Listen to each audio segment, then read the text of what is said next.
আল্লাহ রাব্বুল আলামিন বলেন যে পৃথিবীর জমিনের মধ্যে আমি তাদেরকে ভালোবাসি না যারা সৃষ্টিকে ভালোবাসে না।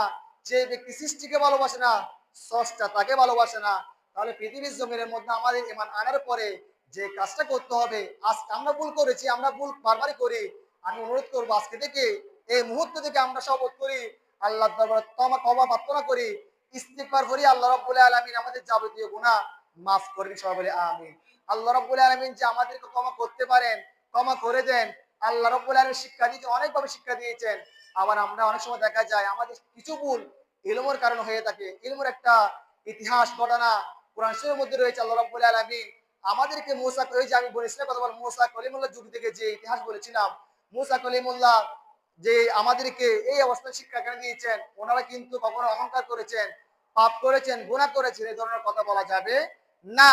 আল্লাহ রাব্বুল আলামিন সৃষ্টির মধ্যে আমাদের ভুল হবে, আমাদের অন্যায় হবে, আমরা গুনাহগার হব, এটা ঠিক আছে, কিন্তু কোন নবী পৃথিবীর জমিনের মধ্যে গুনাহ করেছে বিধায় মনে করলে ঈমান চলে যাবে, দুর্বল না।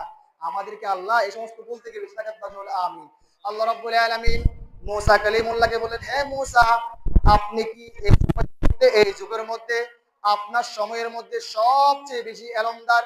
মুসা কালিমুল্লাহ বলেন, হে আল্লাহ, এই পৃথিবীর মধ্যে, এই জমিনের মধ্যে এখন তো আমি নবী, নবী হওয়ার মাধ্যমে নবীর যুগের মধ্যে আমার চেয়ে বেশি এলমদার কেউ নাই। আল্লাহ রাব্বুল আলামিন বলেন, হে মুসা, তোমার এই কথাটা, আপনার এই কথাটা আমার ভালো লাগে নাই, পছন্দ হয় নাই।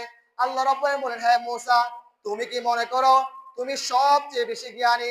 আল্লাহ রাব্বুল আলামিন মুসা বললেন, হে আল্লাহ, আমি আপনার বন্ধু, আপনি আমার বন্ধু।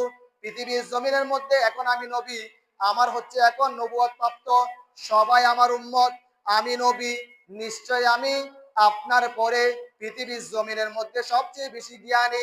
আল্লাহ রাব্বুল আলামিন বলেন, হে মুসা, তুমি কি জানো না, তুমি কি বুঝো না, আমি আল্লাহ রাব্বুল আলামিন যখন যাকে চাই, যখন যেটা চাই, তাকে সেটা দান করি।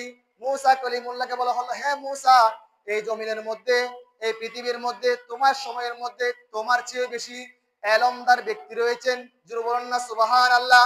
আল্লাহ রাব্বুল আলামিন বললেন, হে মুসা, তুমি কি জানতে চাও সেই ব্যক্তিকে?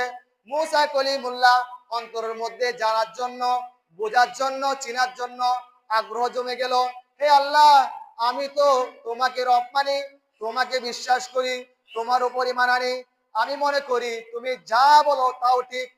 আল্লাহ রাব্বুল আলামিন বলেন, হে আল্লাহ, আমাকে একটু সুযোগ দিন, আমাকে একটু সময় দিন, আমি যেন যে ব্যক্তি আমার চেয়ে বেশি এলমদার, জ্ঞানী, তাকে চিনতে পারি। জোরে বলুন না সুবহানাল্লাহ। মুসা কলিমুল্লাহ নবী ছিলেন, উনি চাইলে বলতে পারতেন, হে আল্লাহ, আপনি কেন ওই ব্যক্তিকে এখন আমার যুগের মধ্যে প্রেরণ করলেন? আমি হচ্ছি নবী, আমি বেশি আলমদার হব, আমার চেয়ে যদি কেউ বেশি আলমদার থাকে সে আমাকে নবী মানবে না। জোরে বলুন না নাউজুবিল্লাহ। মুসা কালিমুল্লাহ ওইটা দেখান নাই, উদাহরণ দেখিয়েছেন, কারণ আল্লাহ রাব্বুল আলামিন আল্লাহর নবীদেরকে পাঠিয়েছেন মানুষকে উদার থাকার জন্য, ভালোবাসার জন্য, শ্রদ্ধা করার জন্য, মানুষের প্রতি হিংসা রাখার জন্য। মুসা কলিমুল্লাহ আল্লাহর নবী, ওনারা যদি বলতেন, হে আল্লাহ, ওই ব্যক্তিকে আমাকে সরাসরি দেখান, আল্লাহ দেখাইতেন, কিন্তু মুসা কলিমুল্লাহ আল্লাহর যে শিক্ষা, এটা কেন ফলো করলেন, কেন অনুসরণ করলেন? আমরা যেন কোনো মানুষ আমাদের চেয়ে বেশি হয়ে গেলে, আমরা যেন আমার সন্তান আমার চেয়ে বেশি আনন্দ হয়ে গেলে, আমার ভাইয়ের টাকা বেশি হয়ে গেলে, আমার ভাইয়ের সম্পদ বেশি হয়ে গেলে অহংকার না করে, হিংসা না করি। সেজন্য মুসা কলিমুল্লাহর মাধ্যমে আল্লাহ শিক্ষা দিচ্ছেন যে, হে মুসা, হ্যাঁ ঠিক আছে, তুমি জানতে পারবা, দেখতে পারবা, তুমি একটা কাজ করো, তুমি একটা একটা ওই নদীর পাড়ে চলে যাও, জঙ্গলে চলে যাও, ওইখানে একজন ব্যক্তি রয়েছে, আমরা যাকে খিজর আলাইহিস সালাম বলি, ওই ব্যক্তি ওখানে চলে যাও, ওখানে গেলে তুমি জানতে পারবা ওই ব্যক্তি কেমন। তখন মুসা কালিমুল্লাহ বলেন, হে আল্লাহ,